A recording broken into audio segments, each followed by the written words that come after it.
had to do. Oh, brilliant. I would have eaten that one still. No, don't eat it. I like burnt stuff. You know what? We've got a nest there. Did you see? No. Where's your bread gone? Where's your bread gone? Where's your bread gone? More like. Now we're gonna put coffee in here because coffee is life. Yeah, man. Coffee is actually life, I think. Driving me crazy. You're driving me crazy. That is the Ruiz. What's the reason? What is the reason? What is the reason? Cardi B, by the way. I can't even hate. Because I love her. I love how ratchet she is, and that is it. Like, she's a ratchet that I can never be. Exactly. But I love seeing it. If I had to add, like, invite people for dinner, my dinner guests would definitely be Cardi B, 100%. Yeah. Ricky Gervais, Russell Brand, Yes. and who else is really funny? Ryan Reynolds. Who's that? The one that plays Deadpool. Oh, okay. He's quite funny. Okay. He's got quite a dry sense of humour, but I quite like that. Just nice He's- to look at as well. And he's also a bit of eye candy. I mean, who else am I going to look at, really? I feel like we're doing like a Roman breakfast. Oh. I know, I'm sorry, I didn't mean to.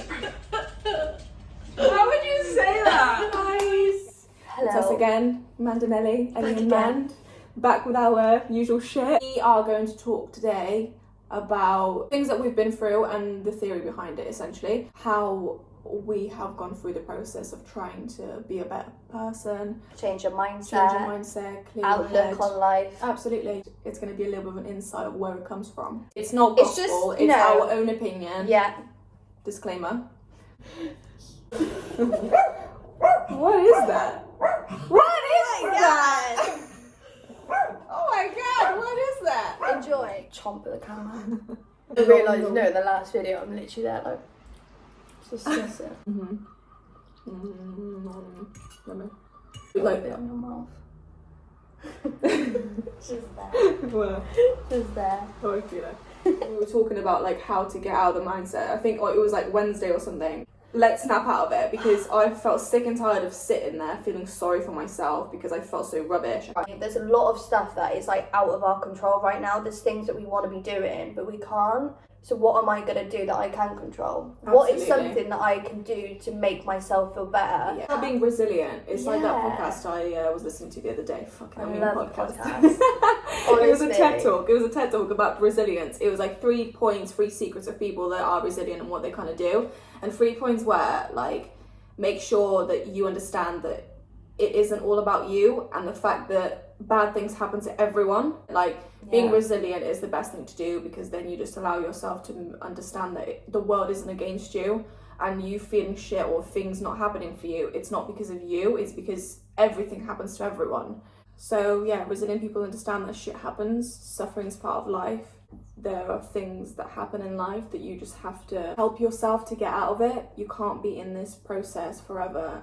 And then she said, resilient people are really good at choosing where they select their attention. You know, realistically appraising situations, accepting things, the things you can't change, you just have to accept it. Yeah. Just tuning into your good energy. It's called like benefit finding in psychology. So it's just literally like switching thinking to positivity. So whatever you're thinking, you're just thinking about it in a positive way. You've got joy. I love that. Resilient people ask themselves is if what I'm doing is harming or helping me. So you have to give control of your decision making. So if you're thinking something, you're like, okay, I'm sad about this, but why am I even deeping this situation if it's making me feel rubbish? Broken up with someone, for example, and you know that seeing pictures of you two together, it's going to make you feel rubbish. It's going to make you feel really sad. isn't it? So why would you trigger yourself? Why would you be in this mindset where you start crying and being upset? You know that going down that route is going to make you sad. So there's no point of going down there because you can't change the situation. It's done now. Yeah. So you have to ask yourself if what you're doing is harming or helping me all the time. But it's just that constant like reflection of yourself. Right, my actions, are they affecting people in a negative way am I affecting myself in a negative way? Why am I doing those things? And it's just being like conscious of decisions you're making. I'm not saying like you're just going after every conversation you have.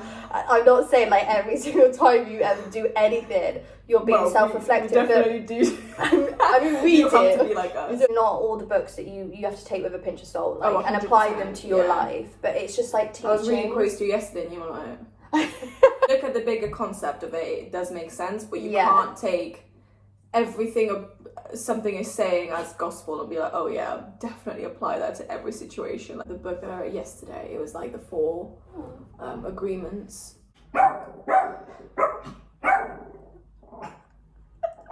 It's her job. What are you She's not on furlough. She is working. She's working. She's the bouncer.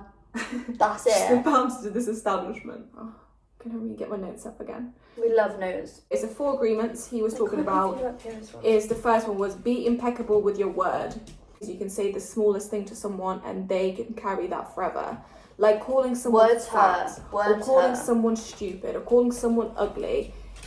You're creating these insecurities in other people, and it might be a passing comment or like a funny joke to you, which isn't funny to you, but that will stick to them, and that will forever be their agreement in their head, and that will affect them in their life. So you have to be impeccable with your word, which means that you have to be careful basically with what you say. Hurt people, and that is just what it is. And I think that you've just got to be so wary of what you say. Like, just think about what you're saying to people. Think how that might affect them. You don't know what's going on behind closed doors. You don't know how that person's feeling. No. And for you to say a fleeting comment to you, to them, it could mean so much more.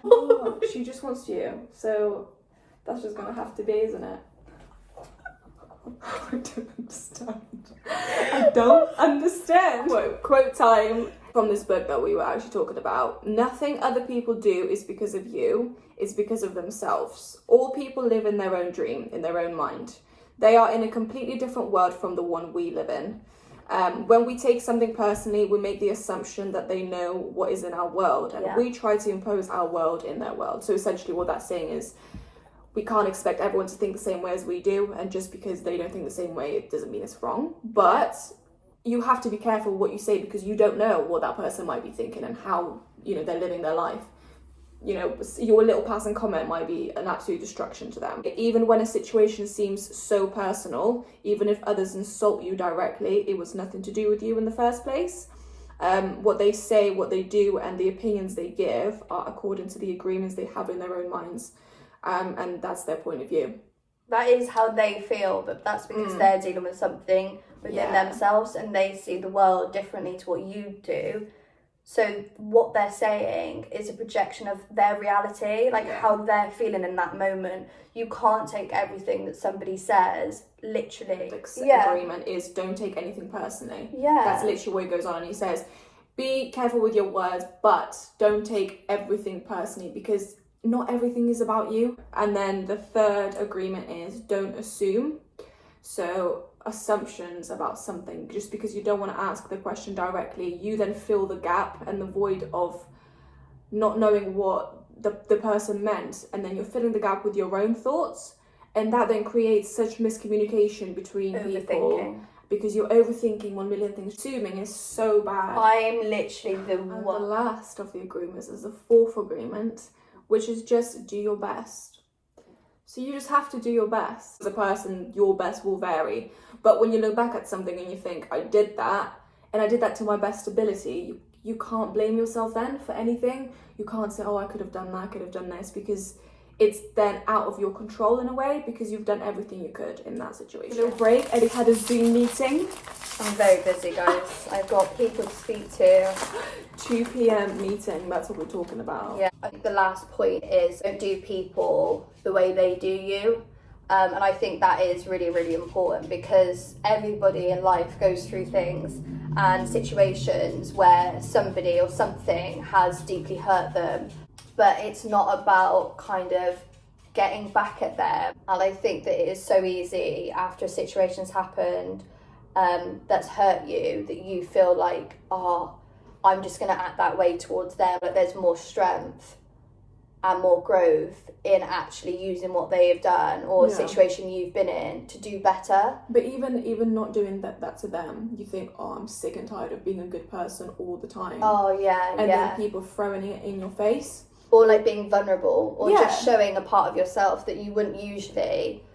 And then people don't appreciate it, or they'll say a comment and you think, you know what, I'm sick and tired of being the bigger person all the time. Yeah. I'm sick and tired of being the one that takes everything on, says nothing, lets them get away with it, essentially, by not biting to the conversation or not, acting the same way that they did to you. But it's more difficult to be like that, and it's better for you to be like that rather than being like, well, I'm going to be a horrible person now because someone did me wrong. I read a lot of books. He's a Buddhist monk, and he writes a lot about kind of like mindfulness, just being at peace with yourself. This specific book is like fear, and it's saying like a lot of situations that we're in and a lot of emotions we feel is down to fear. Basically trying to get you to acknowledge that you have fear in situations, and that is the act of not living in the now, like not living in the present. And mindfulness is a way that just trying to bring myself back into the present moment and acknowledging my emotions but not letting it control my thinking. By doing that, being self-reflective and making you realise that, okay, I'm feeling this strong emotion right now, I'm not going to let it make me say something to somebody that's horrible. Yeah. It's not going to make me react a certain way in a situation. It's going to ground me, and it's going to make me think, right, okay, this is how I'm feeling. You realise it will pass. Back to that book that we were talking about Yeah. before, the 4 agreements. It's It all about getting links. mad, and you're only mad because you're afraid. You have fear. Like, you're dealing with fear. If you are not afraid, there is no way you will get mad at someone. But you're only mad because I guess you're scared that you lose control of that situation or lose control of that person. lose control of your I emotions. think a lot of people were in an argument or something like that, their emotions take over them because they're scared and because they're vulnerable. Not like feeling afraid. Often if we hold on to our fear, it turns into anger Yeah. because we're angry that we're afraid. Shit, it's like a circle of afraidness. We don't have the fear, but we have fear for different reasons, and Yeah. that's why we react to situations in a different way. But you have to allow yourself to understand that you are vulnerable just as much as anyone else, just Yeah. your reaction is different in that situation. Yeah, everyone's reactions are different. Your past experience, the way that you react now is probably from all of that and what you've been through before as a person and how people have treated you in the past.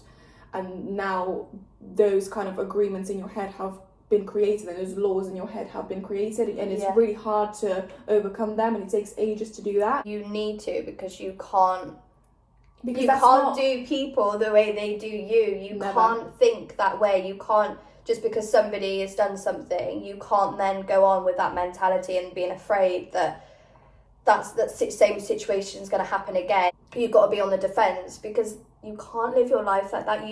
Otherwise you wouldn't do anything. You wouldn't try to make new friends. You wouldn't put yourself in a different situation because you're worried that what has happened Yeah. before will happen again. No. You can't, I'd and never that be is uncomfortable. and that is, Genuinely, yeah. the more uncomfortable I'm in a situation, I feel Yeah. a little bit on edge with a bit of clammy hands, but I feel great. Being uncomfortable is where the best things happen, the most Absolutely. growth happens. Yes. I think being uncomfortable should be a normalised thing. Yeah.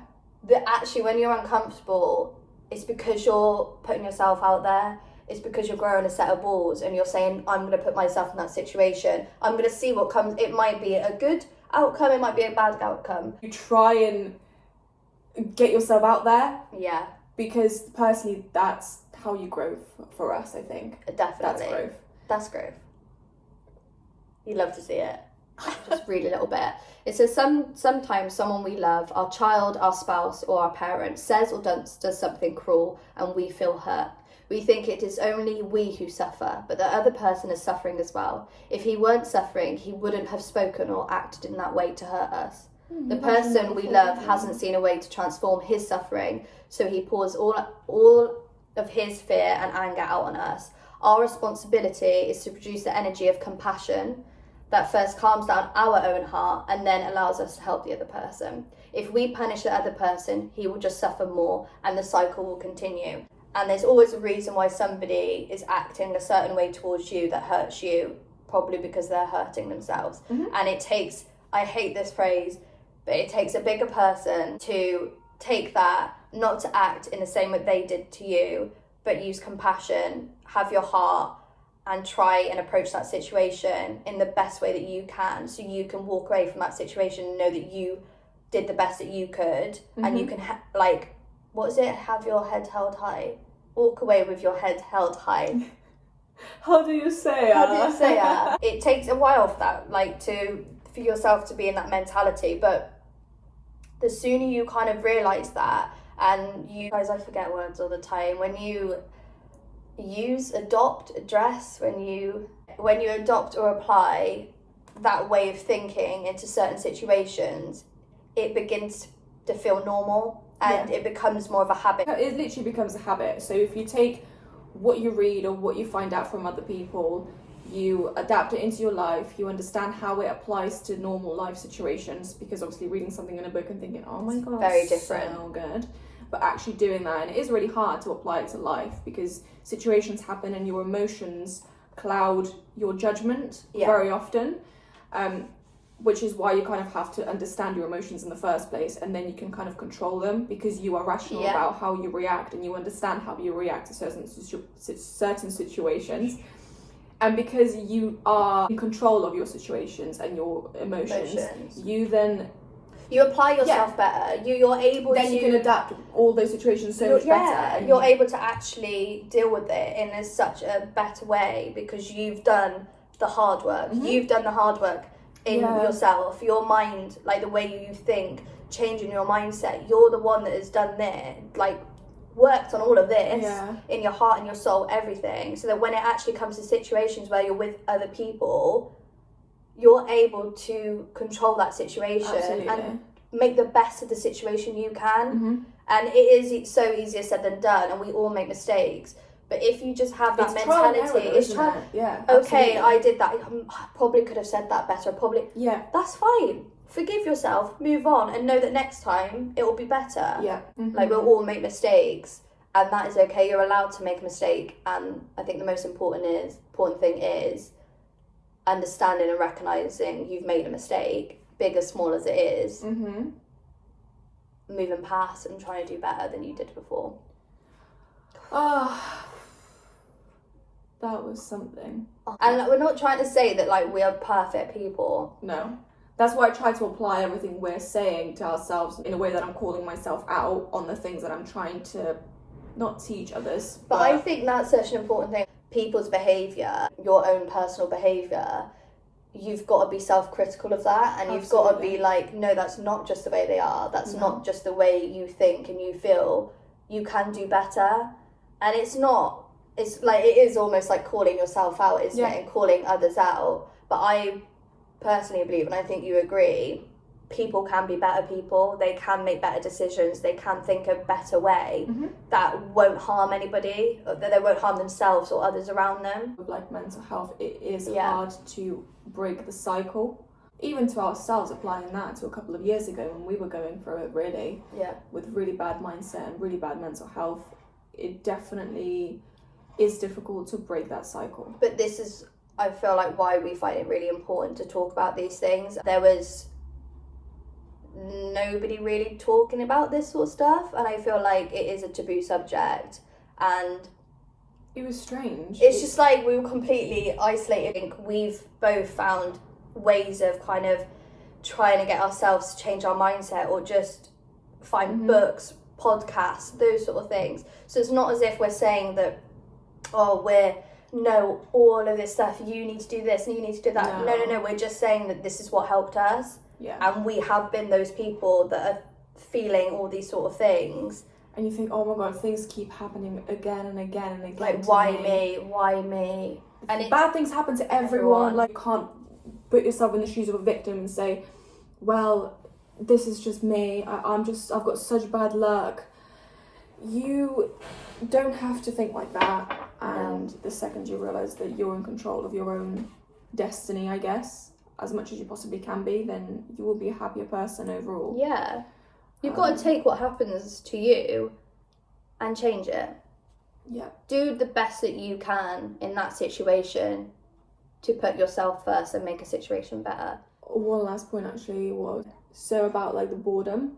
Obviously, like in lockdown and stuff like that, a lot of people are very worried and very scared of being bored. And I understand, yes, there's not much to do, but don't be afraid to be on your own with your own feelings. And a good podcast I listened to, I can't remember who it was now, but I wrote down in my notes.